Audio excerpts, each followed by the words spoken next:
Hello aspirants, मेरा नाम है करम योगी दिवाकर बोथरा और मैं आप सबका स्वागत करता हूं अपनी सीरीज सोशलॉजी इन 10 minutes, episode number 69। Topic paper 1, chapter है रिलीजन का। आज टॉपिक है सेक्ट और कल्ट का।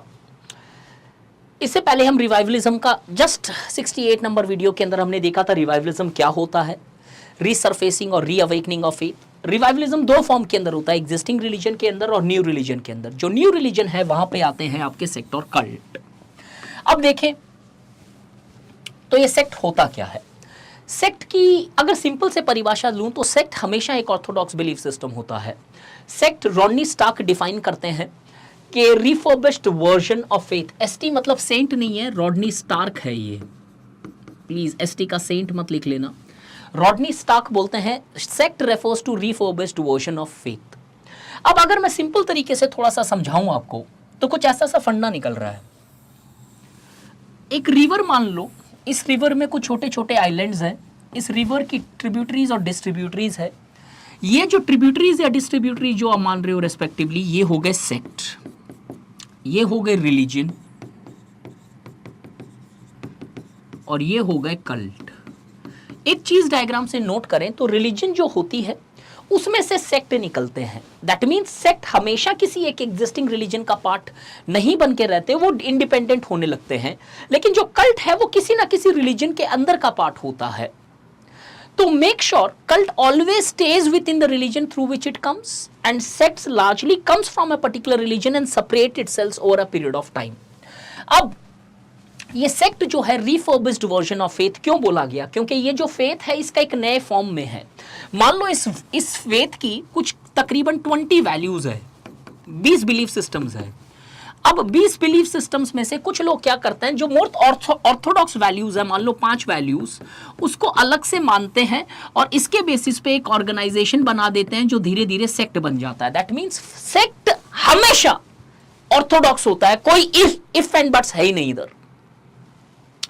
तो सेक्ट क्या है? एक जो एग्जिस्टिंग फेथ है उसको रिफर्बिश करके लाया जाता है, and in during this refurbish process, during this process the orthodox values are largely separated from the other values which are having a secular tendencies or secularizing tendencies, and the people start worshipping those values aggressively and starts propagating them.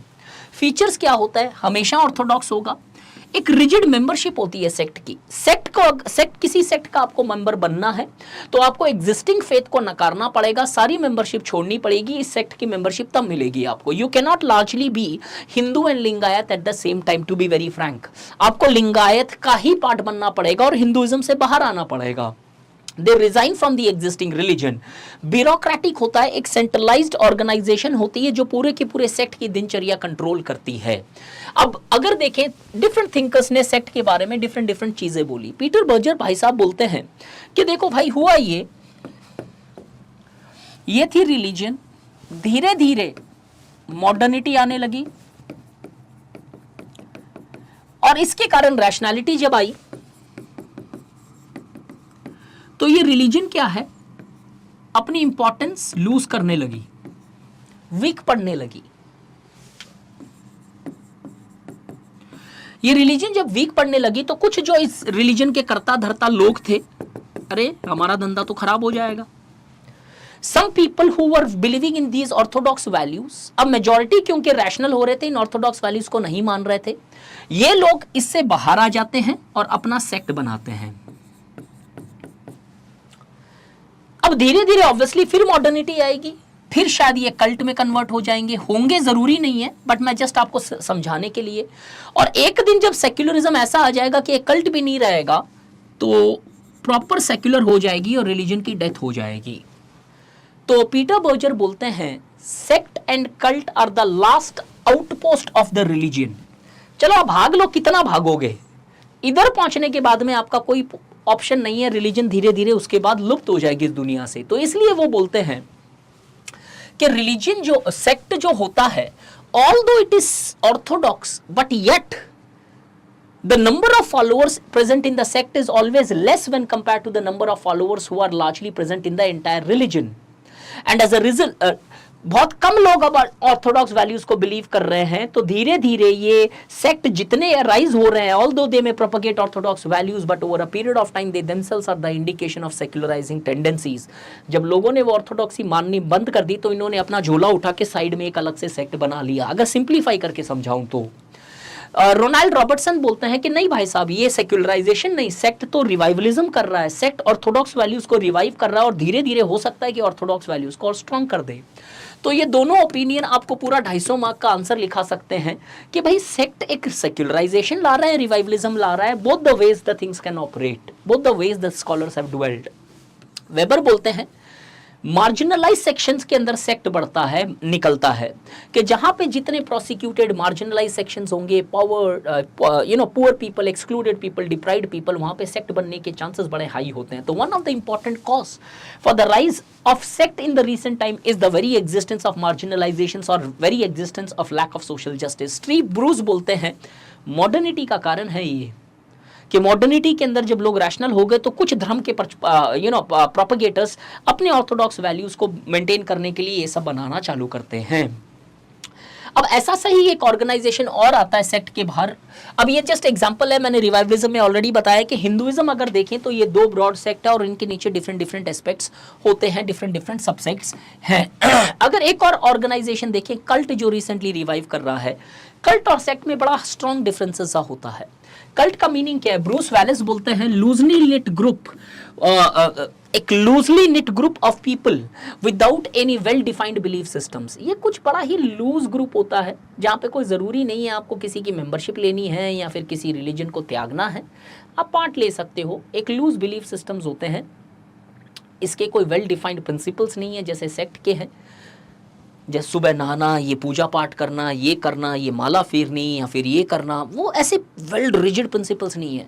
याद रखना, sect के अंदर membership मिलने के बहुत सारे तरीके होते हैं। पहले तो आपको रिज़ाइन करना पड़ेगा एग्जिस्टिंग फेथ के लिए, रिवाइव, अब ध्यान से सुनना, और रिज़ाइन करके जब मेंबर बन जाते हो तो आपको उसकी दिनचर्या फॉलो करनी पड़ेगी एज इट इज़। जनरली अगर हम डिफाइन करें इस कल्ट को तो groups whose devotions are directed towards a leader. इसका मतलब एक करिज्मेटिक लीडर बड़ा इंपॉर्टेंट होता है किसी भी सेक्ट को राइज करने के लिए, चाहे वो हमारे ईशा फाउंडेशन के एस्टैब्लिशर हो या फिर चाहे वो ओशो हो, चाहे वो ब्रह्म कुमारीज हो। अब इसके फीचर्स क्या है? एक लीडर सेंट्रिक ग्रुप होता है, लीडर के अराउंड ही पूरी की पूरी कल्ट घूमती रहती है, चाहे वो लीडर जिंदा है या उनकी मृत्यु हो चुकी है, मृतक हो, doesn't matter, people would still follow him.